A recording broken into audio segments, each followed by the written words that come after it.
Alright, me. It is night of October 1st, and in the middle of rehearsal, I ended up finished reading the third book, Percy Jackson and the Olympians, The Titan's Curse. Third book in the series. Still, once again, very, very fun. Made me laugh, made me tear up a little, which is good, right? That's what you want out of a book.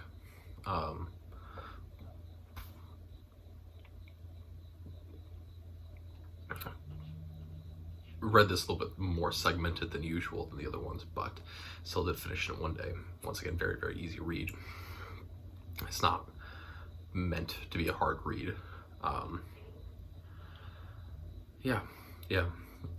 I did remember some parts of this book, actually.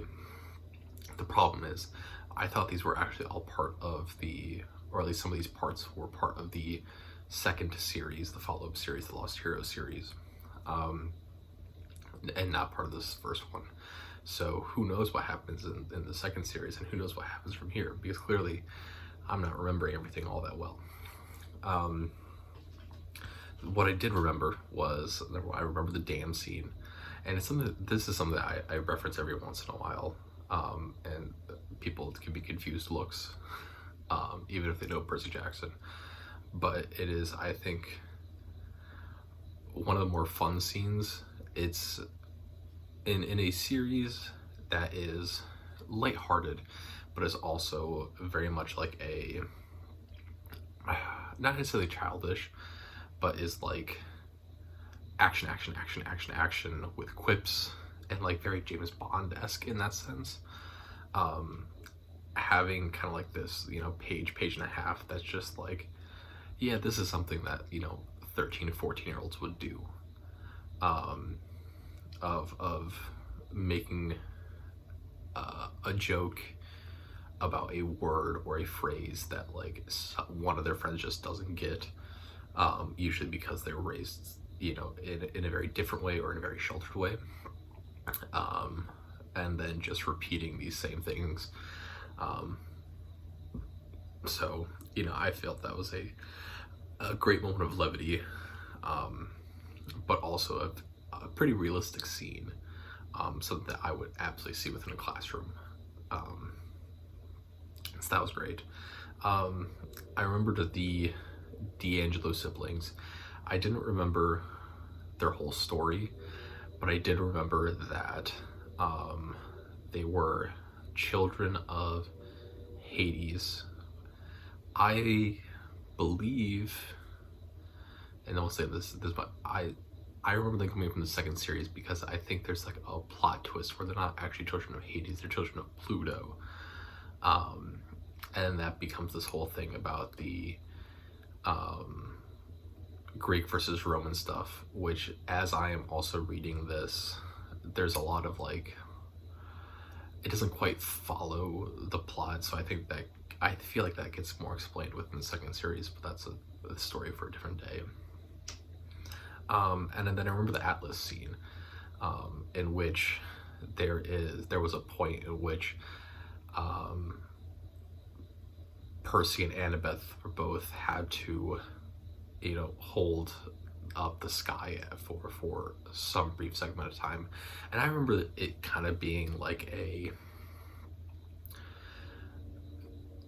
and this is what I remember, because I remember kind of Perry taking this kind of stylistic choice, and so clearly it wasn't exactly one-to-one, but in my recollection of this, it was like a Percy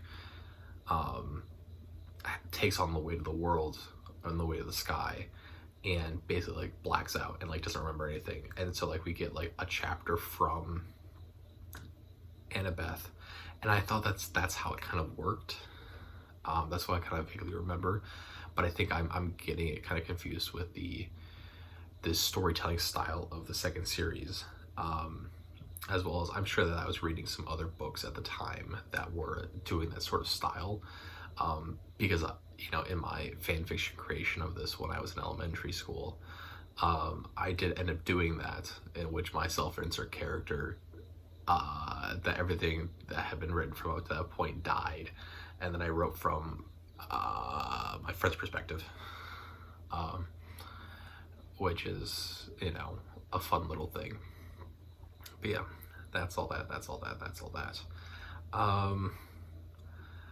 Once again, I think we're getting a lot more into Percy being not a, chosen one type character, in the sense that, like, he's not just like this blank slate, right? He's developing a lot more of his personality, a lot more of his desires, and confusion about the world is kind of showing through, which I think is very good. Becoming a very sassy teenager, which is great.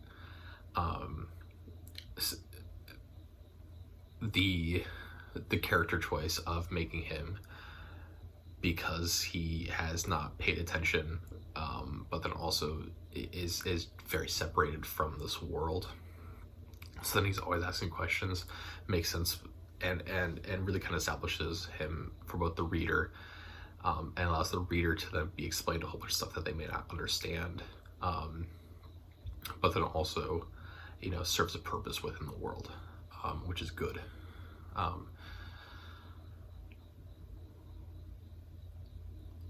Once again, I think we kind of follow this thing in which, and I feel like this is going to happen in the fourth book as well, and then I think in the fifth book everyone kind of like rejoins and is back together, but is kind of like the whole thing of, we're going to introduce some characters that are going to be kind of the motivating plot point for this specific book, that for Percy, Annabeth, and Grover to then move along with, fulfill their plot points, and then disappear, right? And so for the second book it was Tyson, right? And to an extent Clarice, even though Clarice had appeared and has appeared in all these books so far, right? She kind of becomes this kind of motivating plot point in the second book. In this book, right, it becomes Talia and Zoe, who kind of fulfill this very different dynamic, which is good and is important, right? Because I think up to this point, actually, it's probably my favorite kind of through storyline, in which it is this very big discussion about there are other ways that these children can be raised, right? And can like live a successful life in some way, right?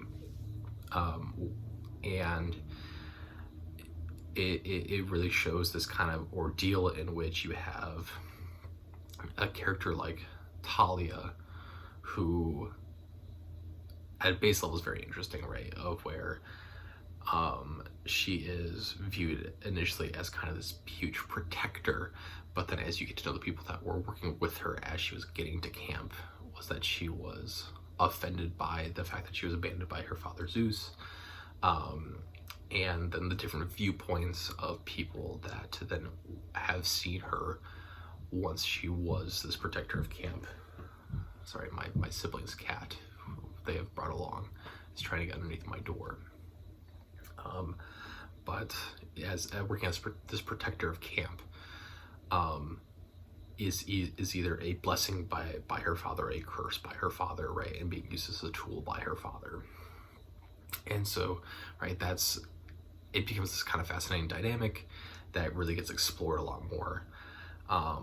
The choice of, and then her also struggling with, being initially recruited by Artemis and being a part of the hunt.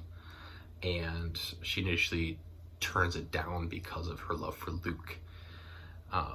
And then at this point, she accepts this position within the hunt to be the lieutenant of Artemis, so Artemis is a second-hand person, partially because of Luke and her relationship there, but also because she wants to survive but also not be viewed as a threat or a pawn to be used by the gods and her father and all this stuff, which is kind of this really fascinating kind of middle ground that she kind of stakes, right? Of where if you view the characters like Luke, who side with Kronos, as one side, and then people like Percy, who are on the sides of the gods. On the other, right, taking the Artemis path is this really interesting middle ground that these girls have the opportunity to take, which is fascinating to me,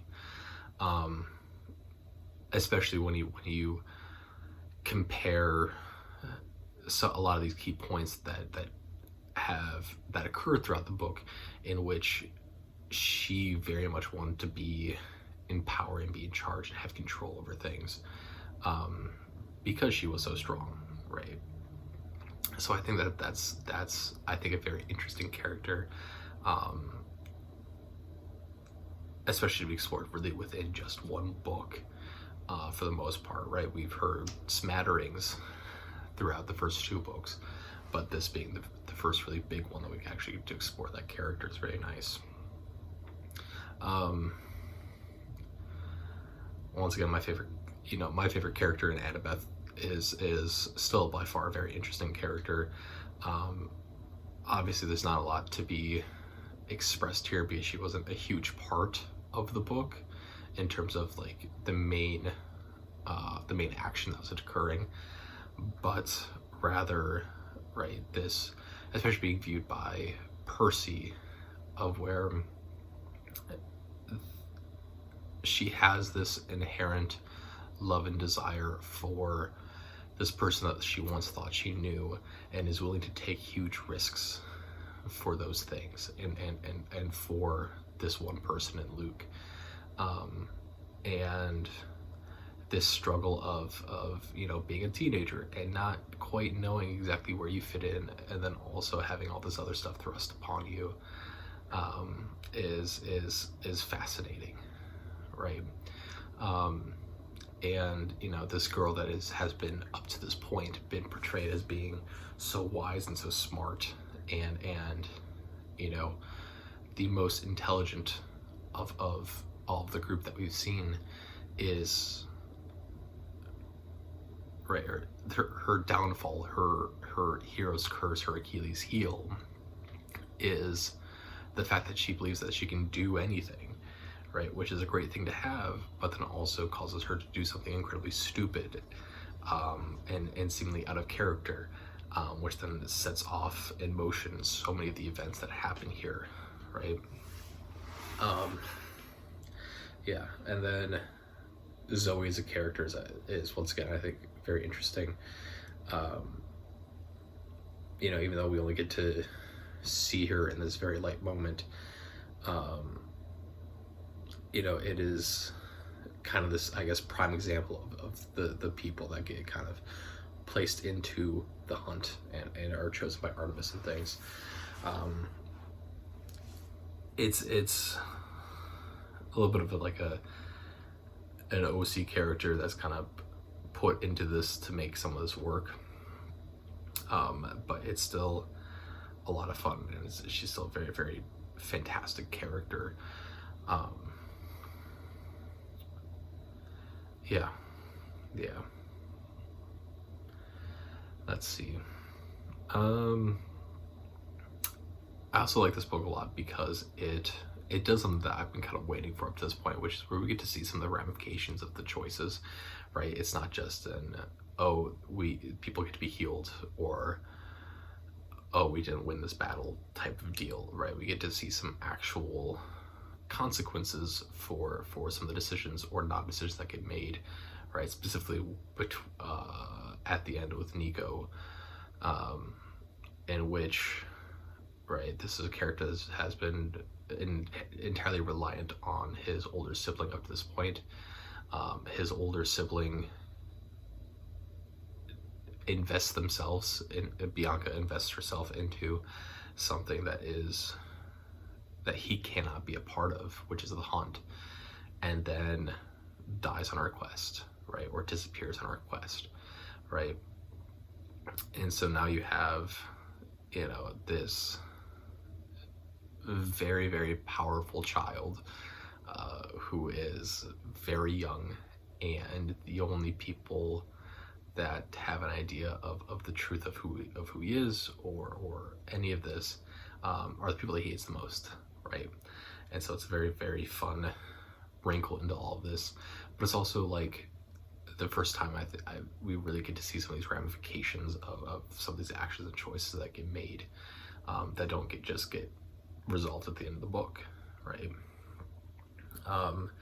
So yeah, that's a lot of fun. You have the whole build up to what's his face, to the next book, which is really the search for Pan, if I remember correctly. I think that kind of spans between the next two books.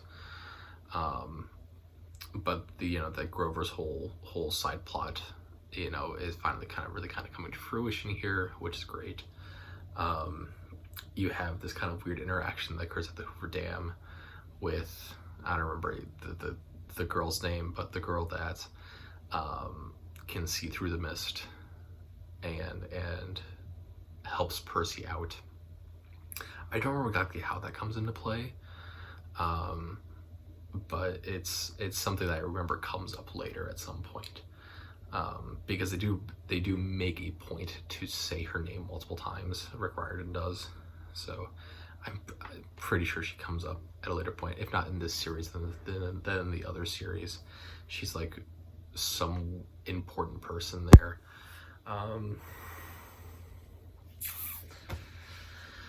Yeah, I think that's it for this book.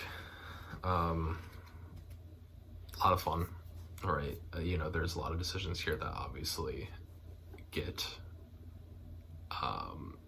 are setting up for the last two books. I